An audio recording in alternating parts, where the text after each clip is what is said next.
A'udzu billahi minasy syaithanir rajim. Bismillahirrahmanirrahim. Wa idz qataltum nafsan fadara'tum fiha wallahu mukhrijum ma kuntum taktumun.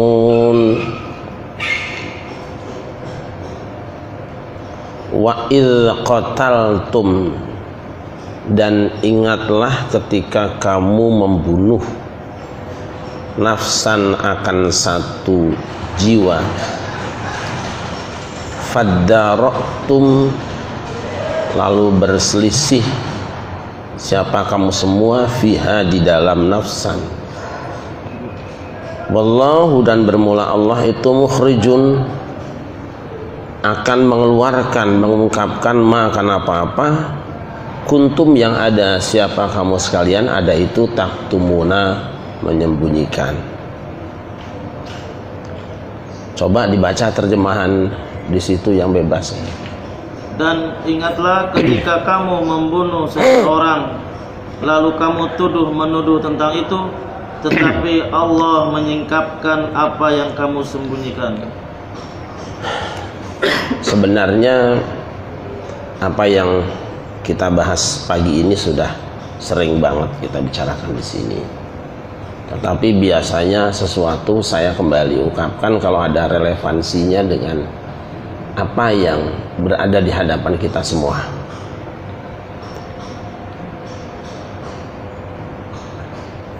Ayat ini ditafsiri dengan 3 penafsiran. Pertama, berkenaan dengan penemuan mayat di salah satu perkampungan NKRI, Negara Kesatuan Rakyat Israel.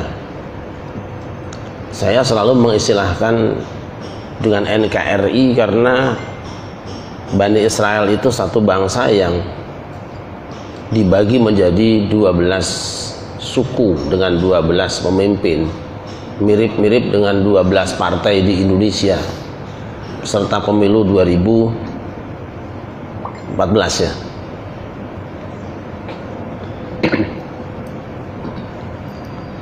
Ada mayat misterius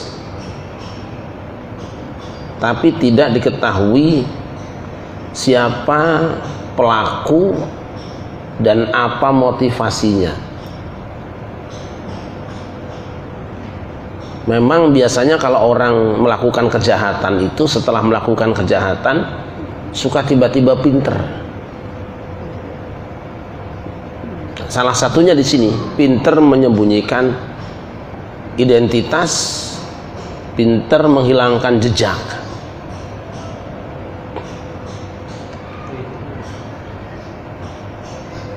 Nah, begitu diketemukan si mayat ini oleh orang-orang yang sekampungnya, secara otomatis orang-orang sekampungnya ini menuduh orang-orang yang tinggal di TKP itu sebagai pelakunya. Anggap saja misalnya TKP-nya Condet, padahal orangnya orang Cijantung. Karena ketemu di Condet, aing moal neangan juri teu kadeuleu, kata orang Sunda. Tidak akan mencari memedi yang gak kelihatan. Dia mati di sini berarti yang membunuh orang sini. Nah, si penduduk kampung itu tentu tidak terima, main tuduh-tuduh saja. Kan ada kemungkinan juga orang itu dibunuh, pembunuhnya orang satu tempat, kemudian dibuang ke tempat lain, dan itu yang paling banyak. Beredarlah di tengah masyarakat segala macam medsos. Jadi orang dibiarkan menduga-duga. Kalau melihat tempat kejadiannya, berarti jelas pelakunya orang situ. Sebarkan di medsos. Ya tentu medsos zaman itulah, bukan zaman now gitu. Zaman samono gitu. Ada lagi orang yang menduga-duga, mungkin ya, ini mayatnya menghadap ke sana. Mungkin orangnya lari ke sana pelakunya, berarti orang sana itu. Ada lagi yang melihat cara membunuhnya pakai golok, berarti orang ini punya golok yang tajam nih. Wes macem-macem lah. Pokoknya masyarakat dibikin kacau, masyarakat dibikin rumit karena ada korban tapi tidak ketahuan pelaku dan motivasinya. Biasa kan kalau ada korban suka, oh ini paling PKI ini, ya biasa kan? Allah ini paling HTI, begitu ya. Ada juga yang menebak-nebak, paling juga kerjaan polisi. Kenapa? Ya kan belum lama ini polisi ditolak untuk menjadi PLT gubernur misalnya. Ada yang pikir macam-macam. Ada juga yang menduga-duga kalau korbannya kiai pesantren, paling pesantren saingan dia. Tapi ada juga yang bilang dia kan bininya dua, mungkin suruhan bini yang pertama. Semacam-macam saja.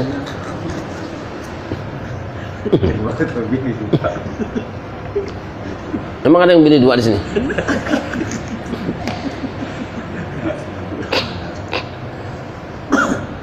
Nah itu bineka tunggal ika, bininya 3, lakinya dia doang. Dalam kebuntuan itu antar kelompok negeri itu goncang, karena pembunuhan itu terbilang langka.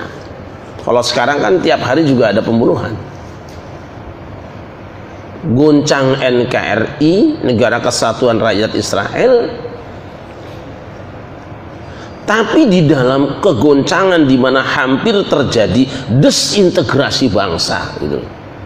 Hampir terjadi tawuran antar desa. Masih ada orang-orang yang sadar, ya kita ini jelek-jelek juga orang beragama, kita jelek-jelek juga orang cinta damai. Bagaimana cara menyelamatkan NKRI jangan sampai perang saudara? Ada, insya Allah ada. Akhirnya apa? Mereka tidak bertanya kepada panelis, mereka tidak bertanya kepada penulis, mereka tidak bertanya kepada paranormal, mereka tidak bertanya kepada politisi, ini busuk. Maka mereka sowan kepada Kanjeng Nabi Musa alaihissalam. Kenapa sowan kepada Kanjeng Nabi Musa? Dia adalah manusia yang paling dekat dengan Allah, yang kalau ngomong pasti pakai ayat Allah. Ini pilihan tepat. Sebab apa? Orang-orang seperti ini pasti tiap saat berhubungan dengan Allah, dan setiap zaman itu ada. Maka selama sebuah negara belum bertemu dengan orang seperti ini, lalu mempercayakan pemecahan masalahnya pada orang-orang model ini, dia nggak akan selesai. Nah, singkat cerita, Nabi Musa itu kemudian munajat. Nabi Musa itu kerjaannya munajat, tapi tentu bukan buku munajat ini yang dibaca, tapi munajat istilahnya. Bertanya kepada Allah, kemudian mudah bagi Allah untuk menunjuk siapa pelakunya, mudah. Tapi Allah ingin mengajari kita supaya bagaimana persoalan bangsa ini, persoalan bersama, ya dipecahkan bersama. Jangan ada yang absen untuk ikut bicara, supaya tidak ada ketersinggungan. Gimana caranya? Diumumkan oleh Nabi Musa, NKRI untuk menyelesaikan masalah yang misterius ini, Allah memerintahkan kita supaya menyembelih seekor sapi.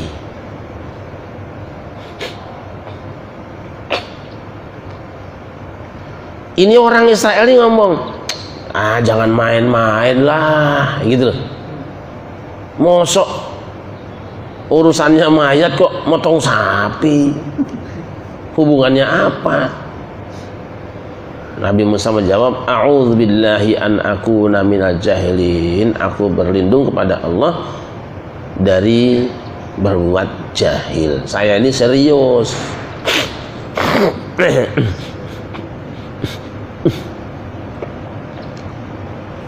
Bani Israel nanya, sapi kan banyak, ada sapi coklat, ada sapi merah, ada sapi putih, yang mana itu? Jangan-jangan kalau nggak nanya ya selesai. Mau nanya sih, ya sudah, karena kamu nanya berarti kan kamu siap. Maka nanya apa yang sapinya kaos putih, apa kaos kuning, apa kaos merah, salahmu itu. Sudah. Nabi Musa nanya lagi, Gusti Allah, ini masyarakat kita ini bingung karena sapinya banyak partainya.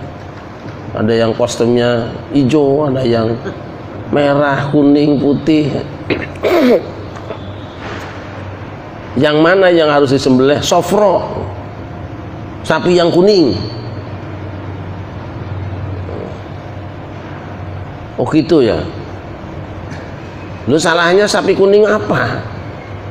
Memang selama ini pernah bikin masalah. Kok pakai yang seragam kuning yang suruh disembelih?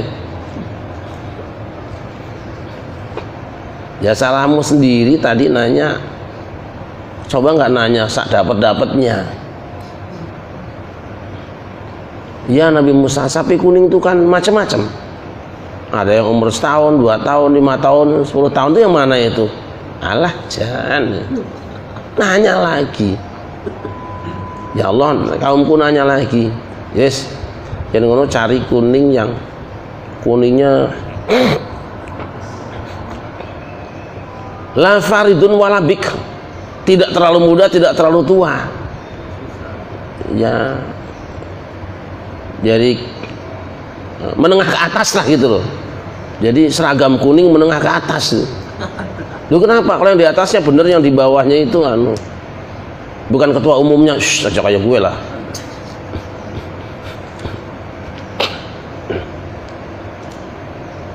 Nanya lagi, itu sapi yang dikandangin apa yang diangon apa? Aduh, jangan gitu. Apa sapi yang suka baris berbaris itu? Atau yang suka dipakai karapan itu loh bahasa sekarang. Sapi kan macam-macam. Lihat sapinya, dibaca saja ayatnya.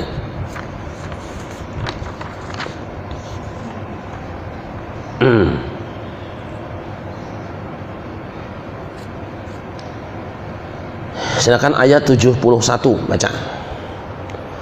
Qala innahu yaqulu inna barakatun la dhalulun tusilu arda wa la tasil hars musallamatun la syata fiha qalu al-ana jita bil haqq fadhabahuha wa ma kadu yaf'alun. Silakan. Dia Musa menjawab, Allah berfirman, sapi itu adalah sapi betina yang belum pernah dipakai untuk membajak tanah dan tidak pula untuk mengairi tanaman, sehat dan tanpa belang. Mereka berkata, sekarang barulah engkau menerangkan hal yang sebenarnya. Lalu mereka menyembelihnya dan nyaris mereka tidak melaksanakan perintah itu. Ya, karena ketika mereka nanya-nanya melulu, akhirnya kriterianya susah dicari. Enggak nih, tadi potong, ambil aja, diterima. Ngeyel. Nah, kalau pengajian tuh jangan terlalu banyak nanya. Pinter dulu baru diskusi. Ini kadang-kadang kuliah baru aja 2 bulan sudah mau ngajak debat sama dosen. Padahal mata kuliahnya belum hafal, nilainya kasih 5 besok. Ini bocah ngeyel lagi. Bodoh ngeyel.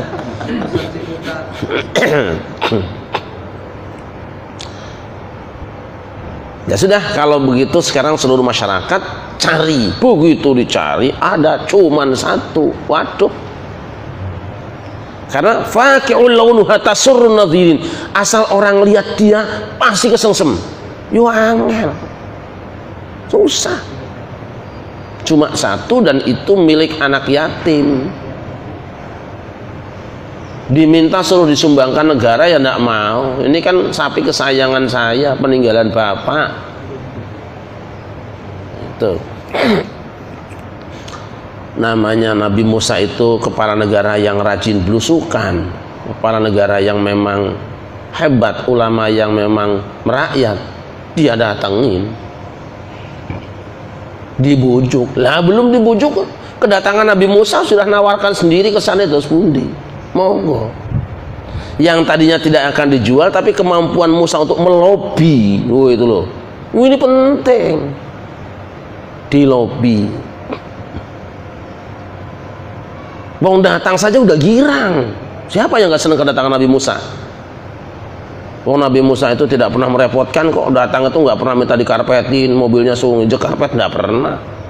Nggak minta dipayungin pakai sambutan selamat, nggak nyuruh. Nabi Musa datang aja, belusukan, nggak merepotkan panitia lah, begitu kira-kira. Akhirnya deal waktu itu, sapi itu ya dilepas karena saking berharganya. Sang anak yatim tadi merasa tidak ada yang bisa dibandingkan dengan sapi yang dia miliki. Saya mau asal ditukar dengan emas. Berapa gram? Ya seberat sapi itu. Wedan. Sapinya seger, gede, gemuk. Berapa kintal itu?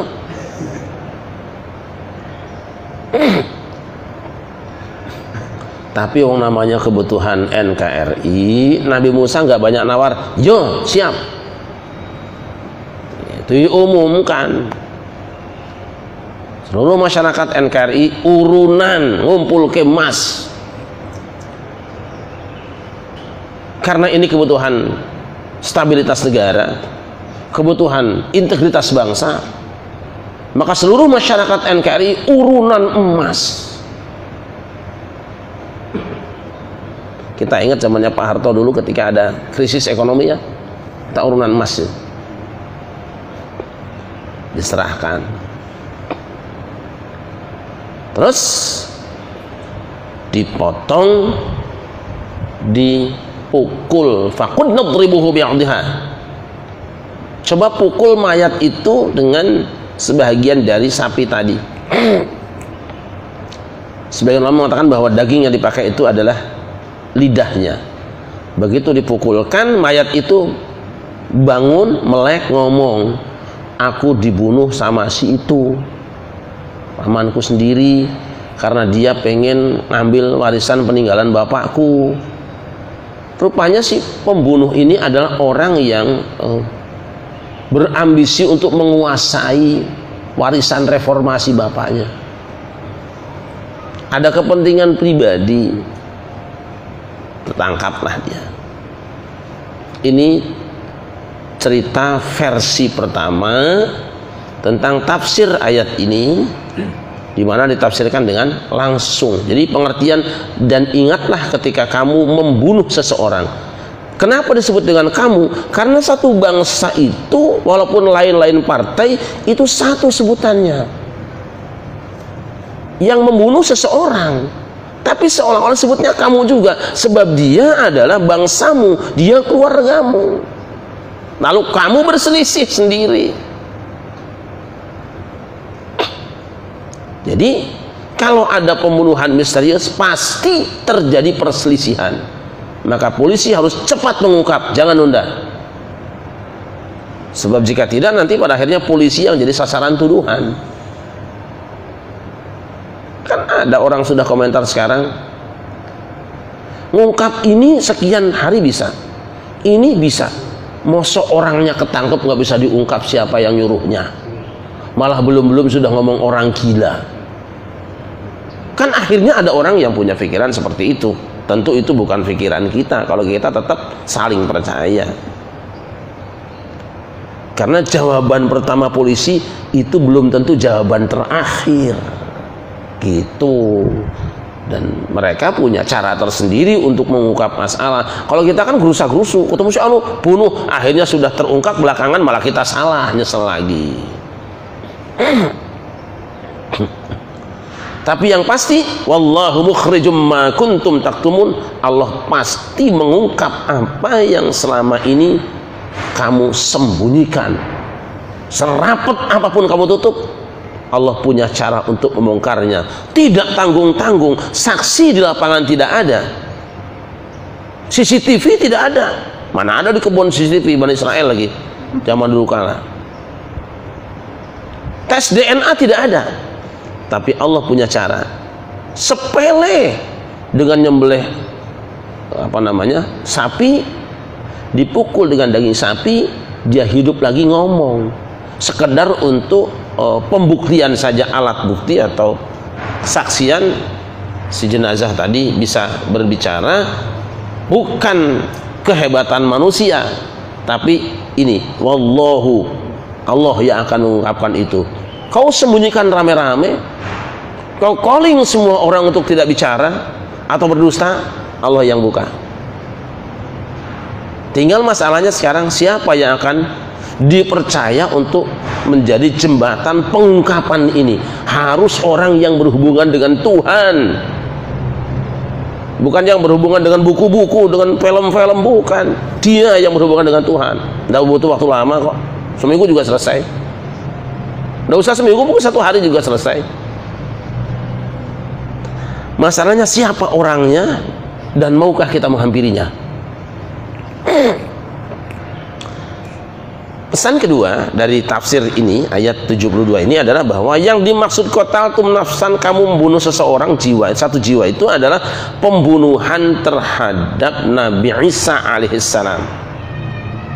Dan ingatlah kamu wahai Bani Israel, kamu telah, ketika kamu membunuh Nabi Isa, fadara'tum fiha, lalu kamu berselisih tentang dia itu benar-benar terbunuh atau disalib kemudian dihidupkan, diselamatkan Allah, atau sama sekali tidak disalib. Ini 3 pendapat ini, sekurang-kurangnya 2 pendapat lah. Pendapat yang pertama bahwa Nabi Isa itu benar-benar disalib dan mati, lalu dikuburkan. Pendapat kedua mengatakan beliau disalib memang, tapi cuma pingsan, lalu diselamatkan oleh murid-muridnya. Pendapat yang ketiga, sama sekali tidak disalib, tidak dibunuh, wa ma qataluhu wa ma salabuhu walakin syubbiha lahum. Tetapi yang dibunuh itu orang lain yang diserupakan dengan dia, yaitu Yudas Iskariot yang tadinya menjadi ketua rombongan calon pembunuh, eksekutor, malah dia sendiri dibalik wajahnya persis dengan Nabi Isa, lalu dibunuh rame-rame. Nabi Isa sudah diangkat dulu belakang oleh 2 orang malaikat. Mana yang benar? Wallahu mukhrijum ma kuntum taktumun. Setelah 500 tahun tersembunyi, Allah mengatakan wa ma qataluhu wa ma salabuhu walakin syubbiha lahum. Yang benar, Nabi Isa tidak dibunuh, tidak disalib, cuma ada orang lain yang diserupakan dengan dia. Tapi yang jelas Allah ungkapkan. Cuma ini jaraknya lama. Kalau tadi kisah pertama Nabi Musa, hari itu juga berapa hari, nggak lama, nggak sampai 1 bulan sudah terungkap. Yang belum terjawab juga, kenapa mayat itu cukup waktu untuk tidak busuk? Nyari sapi kan nggak cukup sehari.